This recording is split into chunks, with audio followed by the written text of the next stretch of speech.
Ever wondered which countries are the hottest on Earth? Let's dive into the top 3. Number 3, Kuwait. In 2016, temperatures soared to a scorching 129.2 degrees Fahrenheit. With vast deserts, it's a furnace of heat. Despite the heat, Kuwait has a vibrant culture and stunning architecture. Number 2, Iraq.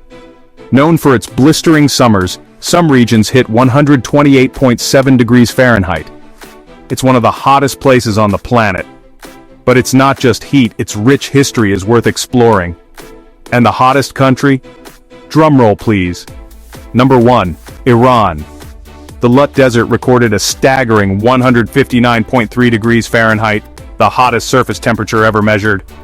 Iran may be hot, but its landscapes and history are cool enough to explore. So, whether it's the deserts of Kuwait, Iraq, or Iran, heat is definitely on. Which one would you visit?